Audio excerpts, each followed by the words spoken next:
Добре дојдовте во најновиот Урбан блог. И овој пат интересни содржини кои се надевам во целост ќе го задржат вашето внимание. А што поточно гледаме во продолжение? Во новиот Урбан блог ве носиме на убави мирни места идеални за вашиот летен одмор. Дали грејпфрутот на вистина топи килограми и како до совршено бела насмевка.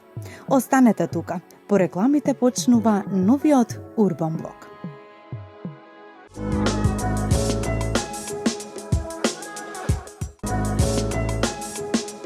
Зборуваме за естетската стоматологија и да ги погледнеме и овој пат корисните совети од нашите стручни соработници од тимот на доктор Лукановски. Насмевката од секогаш била повеќе од само израз на среќа. Таа е наша визит карта, моќно средство за комуникација и клучен дел од првите впечатоци. И убавата насмевка повеќе не е само блескав момент резервиран за филмските звезди, туку е естетски идеал кон кој се стремат луѓето ширум светот. За убавата насмевка денес зборуваме со нашите стручни соработници од ординација доктор Лукановски. Во продолжение ви ги откриваме сите совети кои ги добивме низ разговорот таму. Естетиката не е само, наредени заби или само бели заби, туку тоа е една хармонија помеѓу симетријата на лицето, на лицевите коски, на очите, на носот, на усниците, распоредот на забите, бојата на забите, формата на самите заби. Сето тоа допринесува за една максимална естетика, односно како дефиниција на самиот збор. Секако треба да тргнеме од некоја појдовна точка кога бараме некоја врвна естетика. Првенствено треба да имаме здрави заби.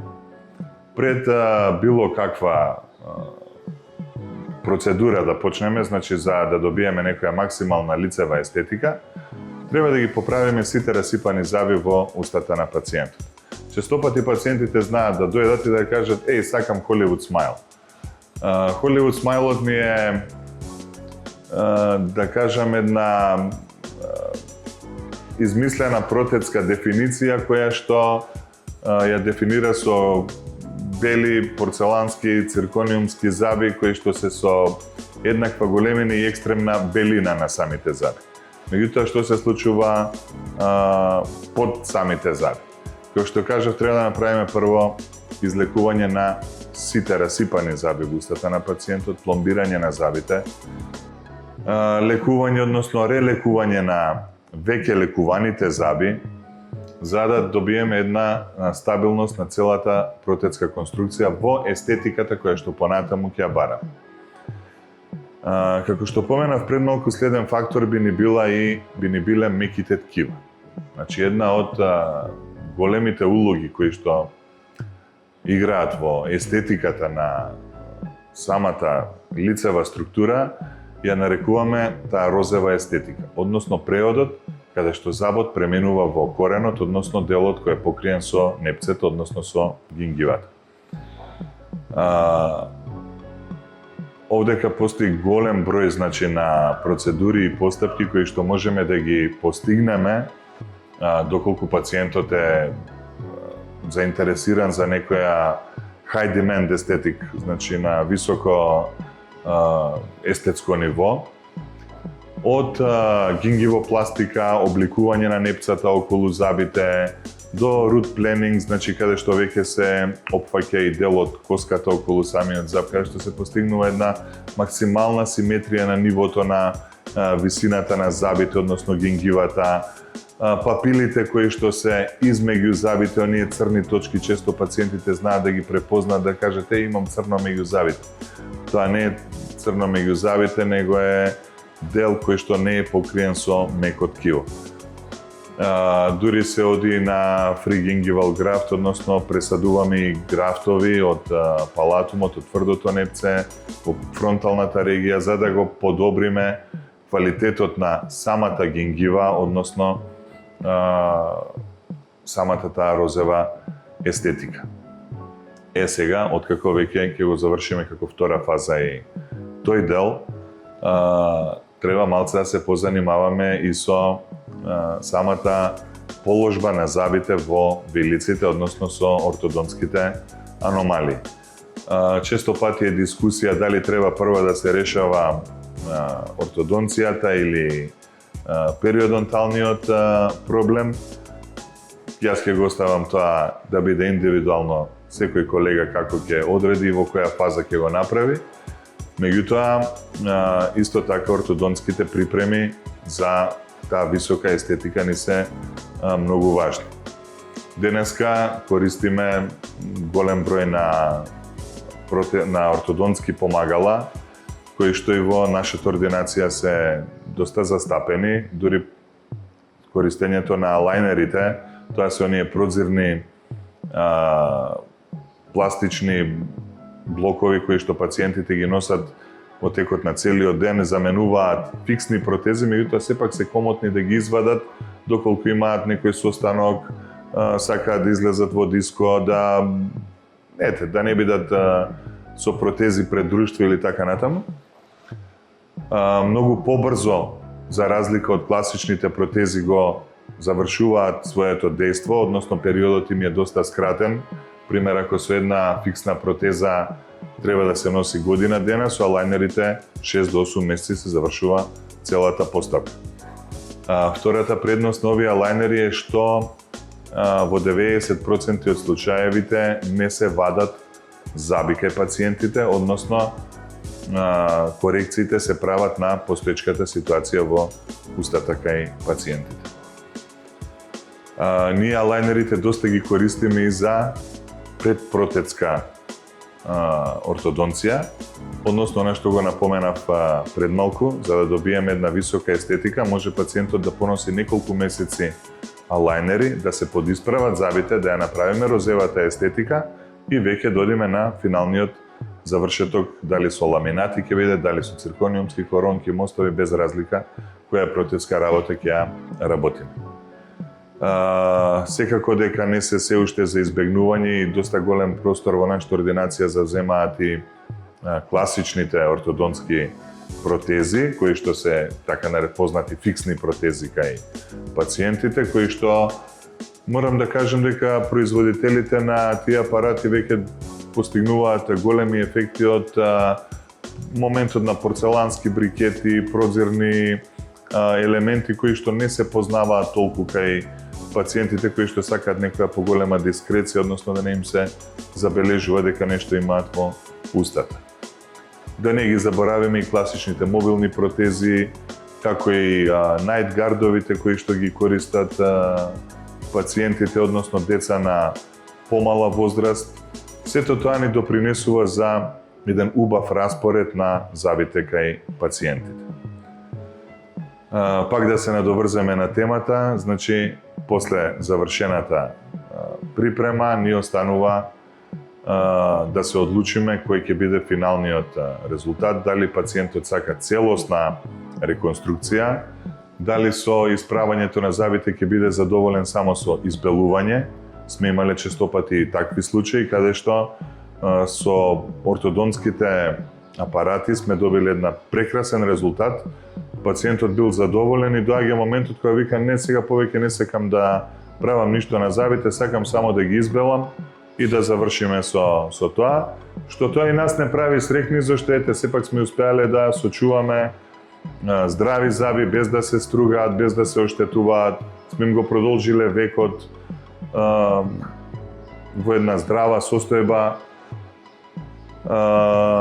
Најважно во овие моменти е пациентот да ја одржува само здравата хигиена, поготово после белењето, да речем, на забите, кој најчесто може да биде или домашно, или професионално белење, кој го правиме во ординација, само иницирачко или пак ласерски, како што тоа практикуваме да го направиме за многу пократок период.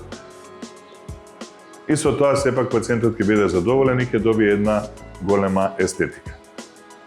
И на крај да заклучиме дека всушност естетиката и кај потечки пациенти или како што кажав кај high demand пациенти кои што имаат големи барања, кои што сакаат освен промената на формата, на бојата на забите, на распоредот, значи една целосна реконструкција, секако дека одиме со Emax фасети кои се литиум дисиликат по состав, фелспат керамика, фасетки кои што дури не бараат ни стругање на самите заби, а даваат голем ефект, и секако познатата цирконија, односно каткам коронките кои што може да направат комплетна промена на целиот џвакален апарат, од функцијата за џвакање, на распоредот на забите, белината на забите, формата. Меѓутоа, сепак, најважно е тоа да настојуваме да го направиме во склоп со формата на лицето, формата на носот, бојата на очите, која што исто така ни е доста значајна во бирањето на бојата на самите заби и така натаму. Низ обширниот одговор, навистина одговоривте на се што ме интересираше на оваа тема. Јас многу ви благодарам на тој. Ви благодарам и вас. Согорувач на масти или само уште еден фитнес мит? Грейпфрутот со децении го има статусот на магично овоше за симнување килограми. Но што вели науката? Дали оваа цитрусна бомба навистина ги топи мастите или само го мами нашиот апетит? Погледнете го следниот прилог и дознајте ја вистината пред да го додадете во вашето утро. Колку пати сте слушнале дека сокот од грейпфрут и губењето на тежината се тесно поврзани? Да, ова цитрусно овошје со децени има репутација како храна што го забрзува метаболизмот и ви помага да ги стопите килограмите. Па затоа не е ни чудно што често се наоѓа во менијата на разни диети. Но колку има вистина во сето тоа? Кога станува збор за врската помеѓу сокот од грейпфрут и губењето на тежината, научните докази покажуваат дека работите не се толку едноставни. Еве ги деталите. Грейпфрутот е овошје со релативно малку калории, а е богато со вода и витамин С. Кога се јаде цело, содржи и растителни влакна кои го продолжуваат чувството на ситост и може да ви помогнат да внесувате помалку калории во текот на денот. Сокот од грейпфрут задржува дел од своите витамини и антиоксиданси, но губи поголем дел од растителните влакна за време на цедењето. Затоа нема да ве засити како целото овошје, а природните шеќери од сокот побрзо стигнуваат до крвотокот. Па што велат истражувањата? Некои мали студии покажаа дека редовната консумација на грейпфрут или сок од грейпфрут може да биде поврзана со благо губење на тежината кај некои луѓе. Сепак, експертите веруваат дека овој ефект е поверојатен поради целокупните промени во исхраната отколку поради специфичните својства на самиот грейпфрут. До денес нема добри докази дека сокот од грейпфрут директно ги согорува мастите или значително го забрзува метаболизмот. Губењето на тежината се уште зависи од вкупниот внес на енергија, физичката активност, спиењето и другите животни навики. Цел грейпфрут, сок од грейпфрут и губење на тежината. Па што од ова е подобро? Ако вашата цел е да изгубите тежина, целото овошје има предност. Влакната го забрзуваат варењето на храната, го продолжуваат чувството на ситост и помагаат во контролата на апетитот. Сокот од грейпфрут може да биде освежителен пијалок, но лесно е да се пие повеќе отколку што би го изеле самото овошје, што значи дека на крајот конзумирате повеќе шеќер. Најдобрата опција е повремено да пиете мала чаша свежо цеден сок без додаден шеќер, додека поголемиот дел од времето предпочитајте цел грейпфрут. Иако може да биде дел од здрава исхрана, сокот од грейпфрут не е погоден за секого. Може да реагира во одредени лекови, вклучувајќи некои статини, лекови за висок крвен притисок, нарушување на срцевиот ритам и некои имуносупресиви. Во овие случаи, дури и една чаша може да ја зголеми концентрацијата на лекот во телото и ризикот од несакани ефекти. Ако редовно земате лекови, консултирајте се со вашиот лекар или фармацевт пред да воведете сок од грейпфрут во вашата дневна рутина. И конечно, дали сокот од грейпфрут и губењето на тежината се поврзани? Иако е примамливо да се верува дека постои пијалок што го забрзува топењето на масни наслаги, науката се уште не потврдила дека сокот од грейпфрут има таков ефект. Може да биде дел од здрава и разновидна исхрана благодарение на неговиот витамин С и антиоксиданси, но не е чудотворна алатка за губење на тежината. Ако сакате трајни резултати, многу е поважно да се фокусирате на балансирана исхрана, богата со овошје, зеленчук, протеини и влакна, редовна физичка активност и квалитетен сон. Во овој контекст, сокот од грејпфрут и губењето на тежината може да бидат поврзани, но ова овошје дефинитивно не е главна причина зошто ќе изгубите вишок килограми. Доколку сакате да го избегнете метежот од преполните туристички центри, гласната музика како и преполните плажи или шеталишта, за тоа постојат одлични алтернативи. Урбан блог ве носи токму на такви места, па да ги погледнеме. Во текот на летните месеци, многу патници се уште избираат добро познати дестинации како Миконос, Санторини, Хвар или Крв. Сепак, во последните години се повеќе луѓе се одлучуваат за места кои нудат поавтентично искуство, помалку гужви и побавно темпо на одмор. Затоа, островите наместо популарните одморалишта стануваат еден од најголемите трендови за патување. Наместо преполни плажи и резервации кои се прават со месеци однапред, патниците избираат дестинации каде што природата, локалната култура и мирот играат главна улога.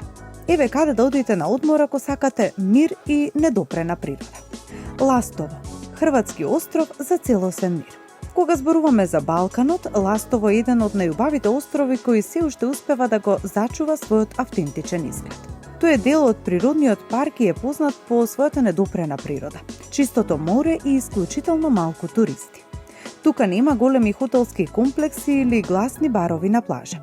Наместо тоа, ве очекуваат скриени заливи, борови шуми и спектакуларно ѕвездено небо, што го прави Ластово една од најдобрите дестинации за љубителите на природата. Млет и Силба, острови наместо популарни јадрански одморалишта. Иако Млет е се повеќе популарен, тој сепак представува многу потивка алтернатива на Дубровник или Хвар. Национален парк, две солени езера, густи шуми и велосипедски патеки го прават идеален избор за активен одмор. Млет особено привлекува патници кои сакаат комбинација од пливање, кајакарење, пешачење и истражување на природните убавини без големи гужви. Меѓу хрватските острови, Силба особено се издвојува, познато по тоа што е речиси без автомобили. Токму затоа, атмосферата е сосема поинаква од онаа на популарните туристички дестинации. Тесните камени улички, мирисот на борови дрвја и малите плажи создаваат чувство на целосна релаксација. Силба е совршено место за семејства, за парови и секој што сака неколку дена да се оддалечи од градската врева. Коста Брава, шпанскиот брег кој го зачувува автентичниот медитерански дух. Иако Коста Брава е една од најпознатите дестинации за одмор во Шпанија, сепак постојат делови кои успеваат да задржат потивка и поавтентична атмосфера. Наместо големите туристички центри, патниците се повеќе избираат помали места како Кадакеш, Бегур или Тамариу, каде што ги чекаат скриени заливи, кристално чисти води и шармантни каменни куќи. Овој брег на Каталонија е познат по своите драматични карпи, кои се спуштаат во морето, миризливи борови шуми и живописни рибарски села, кои изгледаат како сцени од разгледница. Лимнос, малку поинаква Грција без масовен туризам. Лимнос е едно од оние места што се уште не станало неопходна станица на социјалните мрежи, а токму тоа е неговата најголема предност. Островот е познат по своите долги песочни плажи, вулкански пейзажи, традиционални села и локални винарии. За разлика од многу од познатите грчки острови, тука лесно ќе најдете мирна плажа, дури и во средината на сезоната. Љубителите на гастрономија особено ќе уживаат во локалните сирења, специјалитети од морска храна и вина што се произведуваат со векови. Китира, остров помеѓу две мориња. Сместен помеѓу Пелопонес и Крит, Китира е совршена мешавина од јонски и егејски дух.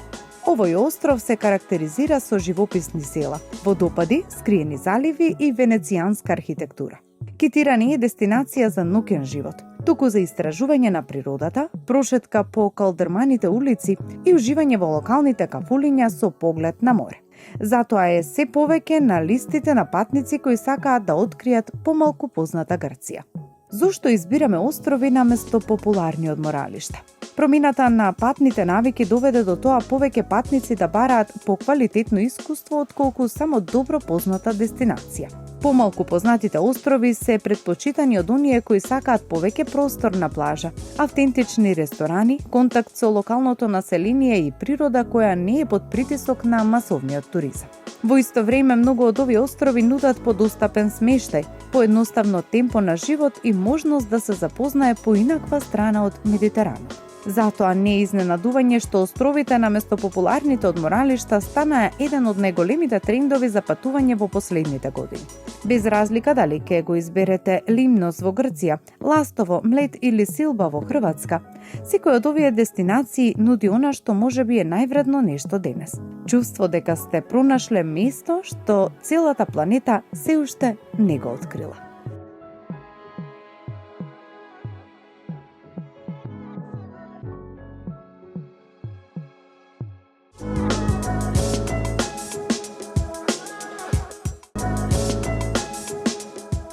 Со ова го завршуваме денешното издание на вашиот и наш омилен Урбан блог.